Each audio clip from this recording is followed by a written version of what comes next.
സ്ത്രീകൾക്ക് വേണ്ടി സംസാരിക്കുന്ന സിനിമ നമ്മൾ ഒരുപാട് കണ്ടിട്ടുണ്ട്. അതിനിടയിൽ പുരുഷന്മാർക്ക് വേണ്ടി സംസാരിക്കുന്ന സിനിമ കാണാം. ആ രീതിയിലൊരു പ്രൊമോഷൻ ഈ രീതിയിലൊക്കെ പറഞ്ഞിട്ട് ഇറങ്ങിയ സിനിമയാണ് ആഭ്യന്തര കുറ്റവാളി. ആസിഫ് അലി കേന്ദ്ര കഥാപാത്രത്തിലെത്തുന്ന സിനിമയിൽ ഒരു പുതുമുഖ നായികയാണ് അഭിനയിക്കുന്ന നായികയായിട്ട്. പിന്നെ അസീസ് ഉണ്ട്, അതെ, ജഗദീഷ് ഉണ്ട്. അങ്ങനെ ഒരു എന്താ പറയുക, ഒരു ഫാമിലി ഡ്രാമയാണ് സിനിമ ഉദ്ദേശിച്ചിട്ടുള്ളത്. ഒരു കോമഡി വർക്കൗട്ട്, അത്യാവശ്യം കുഴപ്പമില്ലാതെ കോമഡീസൊക്കെ വർക്കൗട്ട് ആയിട്ടുണ്ടെങ്കിലും സിനിമയിൽ എന്തൊക്കെയോ പോരായ്മകളുണ്ട്. ഒന്നെങ്കിൽ അവർ ഇത് പക്കാ റിയലിസ്റ്റിക് ആയിട്ട് എടുക്കണമായിരുന്നു. കാരണം റിയലിസ്റ്റിക് ആയിട്ട് ആൺകുട്ടികൾ ഫേസ് ചെയ്യുന്ന ഒരു പ്രോബ്ലത്തിനെ കുറിച്ച് പറയുന്ന രീതിയിൽ എടുത്താലും ആ സിനിമ ഒരു പക്ഷേ വിജയിച്ചേനെ. അല്ലെങ്കിൽ ഇവർ പക്ക ഒരു മറ്റേ ജയ ഹേ പോലെ കുറച്ച് കോമഡി ഫൺ ജോണറിൽ എടുക്കണമായിരുന്നു. അങ്ങനെ ആയിരുന്നെങ്കിലും സിനിമ അത്യാവശ്യം നന്നായിട്ട് ഇതിപ്പോൾ രണ്ടിൻ്റെ ഒരു മിഡ് വേർഷൻ ആയിട്ട് നിൽക്കുവാണ്. പടം കൊള്ളാം, പറഞ്ഞ കണ്ടന്റ് പോയിന്റ്സ് ഒക്കെ പക്കയാണ്. കാര്യം ആണുങ്ങൾ അനുഭവിക്കുന്ന ബുദ്ധിമുട്ടുകൾ, ഇപ്പോൾ കേസാണ്, ഇപ്പോൾ ഒരു കേസ് വന്നു കഴിഞ്ഞാൽ അത് മൊത്തം മൈൻഡായി ഇതെല്ലാം ആണുങ്ങൾക്ക് എതിരായിട്ടാണ് പലതും വരുന്നത്. അതൊക്കെ കറക്റ്റായിട്ട് ഇവർ പറഞ്ഞിട്ടുണ്ട്. പക്ഷെ അത് എക്സിക്യൂട്ട് ചെയ്ത രീതിയിൽ പാളിപ്പോയിട്ടില്ല എന്ന ഒരു എൻഗേജിങ് ആയിട്ട് പിടിച്ചിരുത്താൻ പറ്റിയിട്ടില്ലെന്ന്. പ്രത്യേകിച്ച് ക്ലൈമാക്സ് ഒക്കെ നമുക്കിപ്പോൾ ജയ ഹേ ആണെങ്കിൽ തന്നെ ഒരു 5 ക്ലൈമാക്സ് ഒന്നും കിട്ടിയിട്ടില്ല. ഒരു സിമ്പിൾ പോലെ പറയുന്ന കാര്യം പറഞ്ഞ പോലെ തീർത്തു പോയേക്കാണ്. കുറച്ചും കൂടി ബെറ്റർ ആക്കാമായിരുന്നു തോന്നി.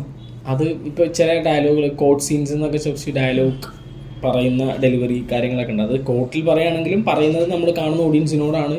ആ രീതിയിലാണ് അത് പ്ലാൻ ചെയ്തിട്ടുള്ളതും അതിൽ പറയുന്നതും. പക്ഷെ അതൊക്കെ കുറച്ചുകൂടി എന്താ പറയുക, കുറച്ചൊരു ഓവർ ദ ടോപ്പ് പോയ പോലെ ഒരു ഫീൽ വന്നു. ബട്ട് അത് മാത്രം ഓവർ ദ ടോപ്പ് പോയി ഔട്ട് ഓഫ് സബ്ജക്റ്റിലേക്ക്. കാരണം ആവശ്യമില്ലാതെ കുറേ ഡയലോഗുകൾ, അത്രയും ഡയലോഗുകൾ അവിടെ പറയേണ്ട ആവശ്യമില്ല. സത്യം പറഞ്ഞാൽ കുറച്ച് കുറയ്ക്കാമായിരുന്നു. അല്ലെങ്കിൽ കുറച്ചുകൂടി ഇത് ജെന്യുവൻ ആയിട്ട് കുറച്ചുകൂടി അങ്ങനത്തെ ഒരു നാച്ചുറൽ എഫക്റ്റ് കൊടുത്ത് പറഞ്ഞിരുന്നെങ്കിൽ കുറച്ചുകൂടി സിനിമ കണക്ട് ആയേനെ.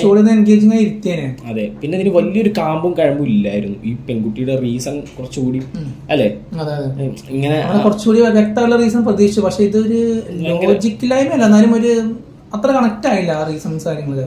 കുറച്ചുകൂടി നല്ല രീതിയിൽ